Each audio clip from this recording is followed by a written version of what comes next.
ಅಖಾಡದಲ್ಲಿ ತಂತ್ರ ಪ್ರತಿತಂತ್ರ ಜೋರಾಗಿಯೇ ನಡೀತಾ ಇದೆ. ಒಂದ್ ಕಡೆ ಬಿಜೆಪಿಯವರು ಒಕ್ಕಲಿಗ ಮತಗಳನ್ನ ಸೆಳೆಯೋದಕ್ಕೆ ಪ್ಲಾನ್ ಅನ್ನ ಮಾಡ್ತಾ ಇದ್ರೆ, ಒಂದ್ ಕಡೆ ಕೈ ನಾಯಕರು ಕೂಡ ನಾವೇನು ಕಮ್ಮಿ ಇಲ್ಲ ಅನ್ನುವ ರೀತಿಯಾಗಿ ಕೈ ತಿರುಗು ಬಾಣವನ್ನ ಬಿಡೋದಕ್ಕೆ ಎಲ್ಲಾ ತಂತ್ರಗಳನ್ನ ಎಣಿತಾ ಇದೆ. ಮತ ಕ್ರೋಢೀಕರಣಕ್ಕೆ ಕೆಆರ್ಪೇಟೆ ಬೈ ಎಲೆಕ್ಷನ್ ಮಾಡುವಂತಹ ತಂತ್ರವನ್ನ ಎಣಿತಾ ಇದೆ. ಬಿಜೆಪಿ ಪ್ರಯೋಗಿಸಿದ್ದ ಅಸ್ತ್ರ ಬಳಕೆಗೆ ಕೈ ರಣತಂತ್ರವನ್ನ ಎಣಿತಾ ಇದೆ.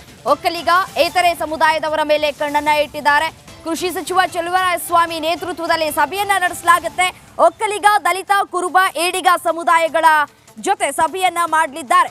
ಮೈತ್ರಿ ಅಭ್ಯರ್ಥಿ ಕುಮಾರಸ್ವಾಮಿ ಒಕ್ಕಲಿಗ ಅಸ್ತ್ರಕ್ಕೆ ಟಕ್ಕರ್ ಕೊಡೋದಕ್ಕೆ ಕೈಪಾಳೆಯ ಕೂಡ ಸಿದ್ಧತೆಯನ್ನ ನಡೆಸಿಕೊಂಡಿದೆ. ಸಚಿವ ಚಲುವರಾಯಸ್ವಾಮಿ ನೇತೃತ್ವದಲ್ಲಿ ಸರಣಿ ಸಭೆಯಾಗುತ್ತೆ.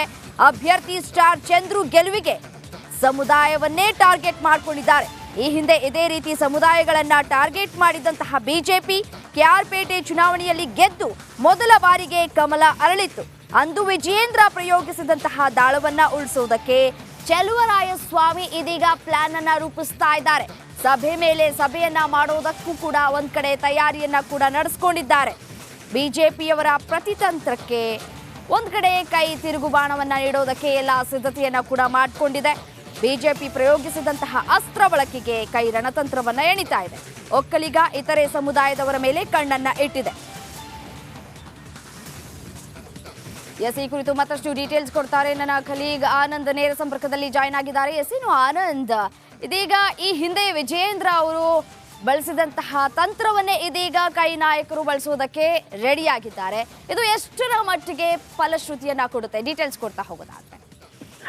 ರಮ್ಯಾ, ಏನು ಮಂಡ್ಯದಲ್ಲಿ ಗೆಲ್ಲೋದಕ್ಕೆ ಒಂದ್ ಕಡೆ ಬಿಜೆಪಿ ಜೆಡಿಎಸ್ ದೋಸ್ತಿಗಳು ಒಗ್ಗಟ್ಟಾಗಿ ಕೆಲಸವನ್ನ ಮಾಡ್ತಾ ಇದ್ರೆ, ಮತ್ತೊಂದು ಕಡೆ ಕಾಂಗ್ರೆಸ್ ಪಡೆ ಕೂಡ ಗೆಲ್ಲೇಬೇಕು, ಆ ಮೂಲಕ ಕುಮಾರಸ್ವಾಮಿ ಅವ್ರನ್ನ ಸೋಲಿಸೋದಕ್ಕೆ ರಣತಂತ್ರವನ್ನ ಎಣಿತಾ ಇರುವಂತದ್ದು. ಕುಮಾರಸ್ವಾಮಿ ಅವರು ಪ್ರಮುಖವಾಗಿ ಒಕ್ಕಲಿಗ ವೋಟ್ಗಳನ್ನ ಸೆಳೆಯೋ ನಿಟ್ಟಿನಲ್ಲಿ ಮುಂದಾಗಿದ್ದಾರೆ. ಅದರಲ್ಲೂ ಕೂಡ ಮಂಡ್ಯದಲ್ಲಿ ಒಟ್ಟು ಮತದಾರರ ಪೈಕಿ ಅರ್ಧದಷ್ಟು ಮತದಾರರು ಒಕ್ಕಲಿಗರ ಇದ್ದಾರೆ. ಹಾಗಾಗಿ ಒಕ್ಕಲಿಗರ ಮತಗಳು ಹೆಚ್ಚಾಗಿ ಬಂದ್ರೆ ಗೆಲುವು ಈಸಿ ಅನ್ನೋ ಲೆಕ್ಕಾಚಾರದಲ್ಲಿ ಎಚ್.ಡಿ. ಕುಮಾರಸ್ವಾಮಿ ಅವರು ಇದ್ರೆ, ಪ್ರತಿತಂತ್ರವಾಗಿ ಚಲುವರಾಯಸ್ವಾಮಿ ಅವರು ಒಂದು ಸಣ್ಣ ಪುಟ್ಟ ಸಮುದಾಯಗಳನ್ನು ಕೂಡ ನಿರ್ಲಕ್ಷ್ಯ ಮಾಡದಂತೆ ಏನು ಮತಗಳನ್ನ ಸೆಳೆಯೋದಕ್ಕೆ ಮುಂದಾಗಿರುವಂತದ್ದು. ಒಂದು ಕಡೆ ಒಕ್ಕಲಿಗ ಮತಗಳನ್ನು ಒಂದಷ್ಟು ಸೆಳೆದ್ರೆ, ಮತ್ತೊಂದು ಕಡೆ ಸಣ್ಣ ಪುಟ್ಟ ಸಮುದಾಯಗಳನ್ನು ಬಿಡದಂತೆ ಇತರ ಸಮುದಾಯಗಳ ಮೇಲೆ ಟಾರ್ಗೆಟ್ ಇಟ್ಟು ಈಗ ಕೆಲಸವನ್ನ ಮಾಡ್ತಾ ಇರುವಂತದ್ದು. ಪ್ರಮುಖವಾಗಿ ದಲಿತ, ಕುರುಬ, ಹಿಡಿಗ ಸಮುದಾಯಗಳ ಸಭೆಯನ್ನ ಈಗಾಗಲೇ ಮಾಡಿದ್ದಾರೆ.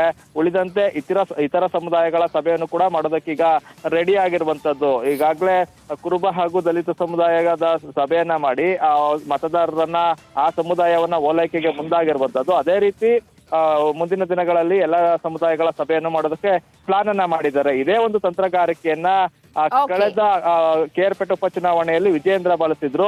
ಈಗ ಅದೇ ಒಂದು ತಂತ್ರಗಾರಿಕೆ ಮೊರೆಯನ್ನ ಚಲುವರಾಯಸ್ವಾಮಿ ಹೋಗಿದ್ದಾರೆ. ಇದು ಎಷ್ಟರ ಮಟ್ಟಿಗೆ ಸಕ್ಸಸ್ ಆಗುತ್ತೆ ಅನ್ನೋದನ್ನ ಕಾದ್ ನೋಡ್ಬೇಕಾಗಿದೆ.